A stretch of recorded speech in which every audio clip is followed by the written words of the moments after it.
जाणीवपूर्वक सुपीक असणारी जमीन, बागायत असणारी जमीन तुम्ही जिरायत दाखवून त्याची व्हॅल्युएशन कमी करताय, त्याच्या विरोधात आंदोलन सुरू होणार आहे। आपण सर्व बाधित शेतकरी जे पुणे ते नाशिक औद्योगिक गती महामार्ग 11 रद्द होण्याबाबत अथवा वरील प्रकल्पातील जुन्नर तालुक्यातील सुपीक व बागायती क्षेत्र वगळण्याबाबत या ठिकाणी साखळी उपोषणाचं आयोजन केलेलं आहे। आणि या आयोजनामध्ये आपण सर्व मोठे मोठे शेतकरी, म्हणजे आता सरांनी सांगितलं, परवाच मी कार्यक्रमाला आले तेव्हा वल्लभ शेठ त्यांनी सांगितलं की माझा बंगला सुद्धा जातोय, शेती जाते, अनेक लोक बाधित होत आहेत। आणि म्हणून बाळासाहेब, या ठिकाणी तुमची जी मागणी आहे त्याच्या संदर्भात काल मी स्वतः कलेक्टरांशी बैठक घेतली। त्या बैठकीचा फोटो आहे कालचा। काल मी जिल्हा परिषदेमध्ये गेली, त्याच्या आधी कलेक्टर साहेब पुरंदरला जाणार असं कळलं, कारण तिथे एका इमारतीचं उद्घाटन होतं आणि सकाळपासून पालकमंत्र्यांसोबत ते बैठकीत होते। नुकते थोड्या वेळासाठी आले होते आणि मी नेमकी MACBच्या पवार साहेबांकडे होती। मला ते म्हटले की ताई मला परत जायचंय, मी सगळी कामं बाजूला सोडली आणि तुम्ही आज बसणार आहेत आणि मला तुम्हाला उत्तर द्यायला यायचं आहे, म्हणून मी त्यांच्याकडे गेली। तर त्यांनी सांगितलं की पांढरे साहेब जे आपल्याकडे प्रांत होते, कल्याण पांढरे, बरोबर, तर काही फाईल आपण पाठवली आहे आणि आता हा विषय तुर्तास बंद आहे। त्या रस्त्याचं कुठलंही नियोजन किंवा कुठलंही आपण काम करत नाही आहोत, कारण तशी गरज वाटत नाहीये। मी म्हटलं शेतकऱ्यांचं म्हणणं असं आहे की रस्ता होऊच नाही असं ते म्हणत नाहीये, पण रस्ता होत असताना जाणीवपूर्वक सुपीक असणारी जमीन, बागायत असणारी जमीन तुम्ही जिरायत दाखवून त्याची व्हॅल्युएशन कमी करताय आणि त्यामुळे त्यांचा रोष आहे।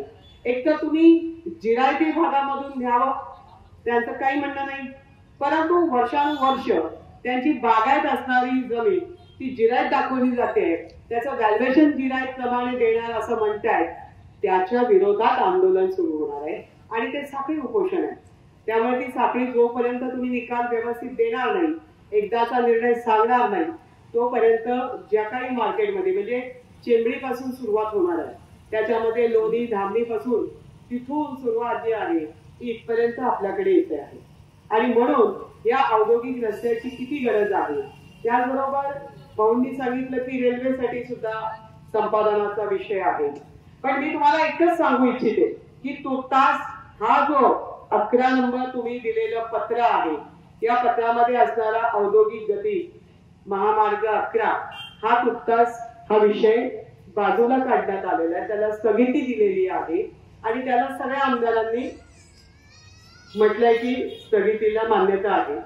आणि याबाबत मला वाटतं गेल्या वर्षी पांढरे साहेब, मी ज्या ठिकाणी साखळी उपोषण आहे त्या ठिकाणी आलेली आहे, तर कृपया हा जो असणारा औद्योगिक गती महामार्ग 11 या संदर्भात काल जी आपली चर्चा झाली त्या संदर्भात आपण सांगावं, कारण आपण प्रांत म्हणून इथे काम केलं, आता आपण कलेक्टर ऑफिसला पुन्हा आलेला आहात आणि भूसंपादनाचा विषय आपल्याकडे आहे, तर कृपया मी स्पीकरवर टाकलेला आहे, आपण बोलाल तर त्यांना बरं वाटेल। आपला जो पुणे नाशिक इंडस्ट्रियल गती महामार्ग आहे त्याचं जे काम आहे ते सध्या नोटिफिकेशन निघालेलं होतं आणि त्याला दावे आणि हरकती लोकांनी दिलेल्या आहेत।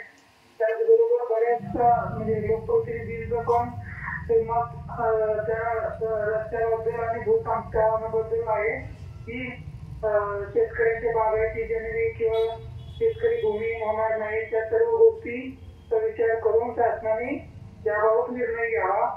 तर त्यासाठी माननीय जिल्हाधिकाऱ्यांनी सुद्धा याबाबत सर्वांचं मत विचारात घेऊन आणि सर्व शेतकऱ्यांवर कुठलाही अन्याय होणार नाही त्याची दक्षता घेऊ आणि त्यानुसार जो काही निर्णय असेल शासनाचा तो शेतकरी आणि स्थानिक लोकप्रतिनिधी यांच्या समन्वयाने घेतला जाईल. सर, मी तुम्हाला कालही म्हणाली होती, नाशिक ते खेड हा रस्ता तुम्ही सांगितला की तो झाल्यामुळे ताई आता या रस्त्याची गरज तितकीशी भासत नाही, त्यामुळे तो तुर्तास बाजूला ठेवला असं कलेक्टरांनी सांगितलं. बरोबर आहे ना? बरोबर आहे. अजून त्याच्यामध्ये कसं आहे की मी या सर्व ज्या गोष्टी आहेत त्या म्हणजे नाशिक रोडसाठी जी ट्रॅफिक कंजेशन आहे ते खेडपर्यंत जास्त आहे, तिथून पुढं नाही, कारण तिकडे गर्दी होत नाही, त्यामुळे याची आवश्यकता आहे किंवा नाही आणि त्याची अलाइनमेंट आणि या सगळ्या गोष्टी येणे तारखेला तपासायला सांगितलेल्या आहेत आणि त्याच्यानंतरच कलेक्टर साहेबांनी सांगितल्याप्रमाणे शासन स्तरावर निर्णय होईल. अच्छा सर, आम्ही तुम्हाला एकच सांगू इच्छितो, जे मी या शेतकऱ्यांना विश्वास, काल तुम्हाला म्हटलं की आम्ही त्यांना विश्वास दिलेला आहे. एक तर मी शेतकऱ्यांच्या पाठीशी खंबीरपणाने उभी आहे. शेतकऱ्यांचा रस्ता होऊ नये असं आमचं मत नाही, पण शेतकऱ्यांना जी बागायत्या जमिनी आहेत त्या जिरायती दाखवण्याचं काम केलं गेलेलं आहे, तो आधी पहिलं त्याचा बदल करावा. त्यांच्या सातबाऱ्यांवर ज्या नोंदी आहेत त्या चुकीच्या आहेत, त्याच्याबद्दल निर्णय व्हावा. अन्यथा ज्या ठिकाणी जिरायती विभागातून जाणार असेल, येणार असा त्याचा ते सर्वे व्हावा.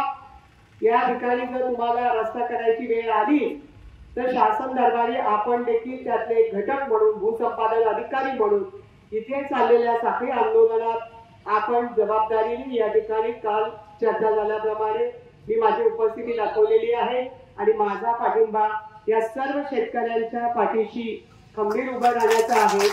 आणि तुम्हाला जे काही करायचं असेल ते विश्वासात घेऊन करा आणि ते शेतकऱ्यांच्या हिताचं ठरलं तरच होईल, अन्यथा होणार नाही, हा आमचा तुम्हाला सांगावा आहे.